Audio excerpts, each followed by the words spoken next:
78 to 80, the kangaroo and the wombat.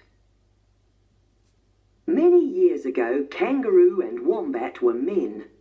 They were friends and hunted together. They also lived close to each other. Wombat had a very comfortable home made of bark and leaves. Kangaroo did not have a home. He liked to sleep in the open. The blue sky was his cover and the green grass his bed. This was very good in fine weather, but in the rainy season it was not very comfortable. One night a bad storm came.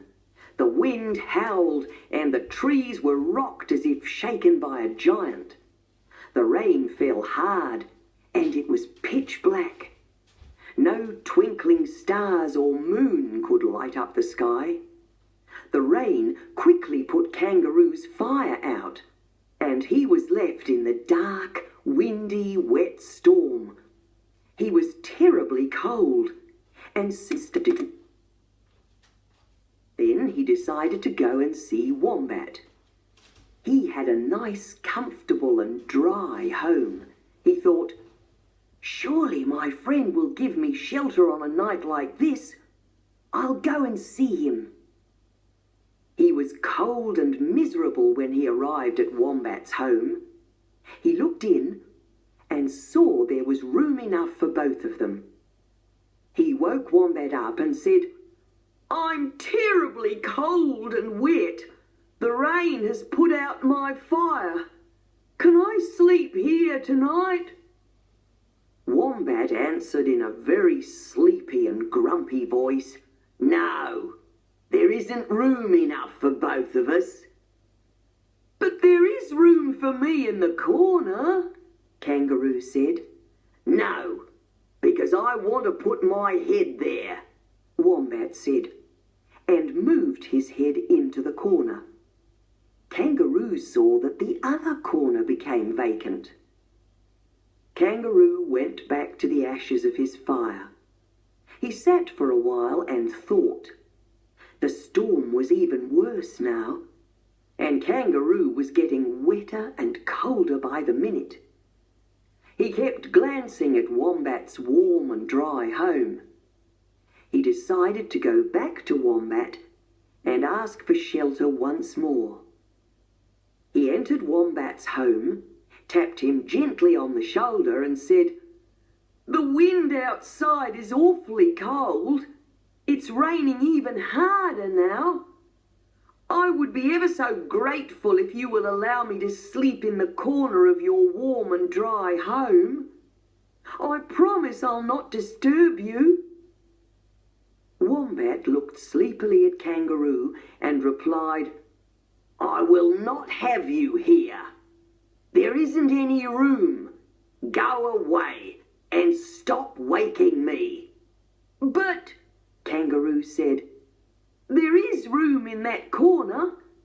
If I go out in the storm again, I'll die. Now Wombat became very angry and shouted, Get out! Get out! I don't want you here, and I don't care if you die. Kangaroo was shocked and angry, but he left Wombat's home and went out into the storm again.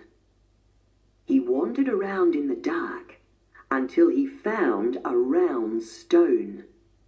He sat down and picked up the stone and looked at it. Then he silently crept back to Wombat's home. He waited and listened to Wombat's breathing. When he was certain that Wombat was heavily asleep, he crept into Wombat's home. He hit Wombat as hard as he could on the head with the stone. Wombat wasn't killed, but the blow had flattened his forehead. Wombat moaned. He was surprised, and the pain was awful. Then he heard Kangaroo's mocking voice. This is your reward for treating a friend so badly. You and your children and their children will walk around forever with flat foreheads, and everyone will know you for your selfishness." Wombat did not answer. He had some bad thoughts, though. From that moment on, Wombat was always planning his revenge. Wombat was out hunting some months later. Suddenly, he saw Kangaroo. He slowly crept nearer Kangaroo. Kangaroo was looking at a tree for tracks of a possum. Wombat threw a spear at Kangaroo with all his strength. The spear struck Kangaroo at the bottom of his back, and it went so deep that he couldn't pull it out. While he was trying to remove the spear, he heard Wombat say, "I have waited a long time to repay you. This is my revenge. You will always wander with a spear in your back and have no home to return to. Your children will also carry the spear and be homeless. Everyone will always remember, when they see you, that you tried to kill me while I was asleep." From then on, the kangaroo has had a long tail, which makes a low thudding noise as he walks homeless around the bush. The wombat still has his flat forehead as a sign of his selfishness. Page 81. Piggy Biller. Piggy Biller was getting old, and hunting was getting hard for him.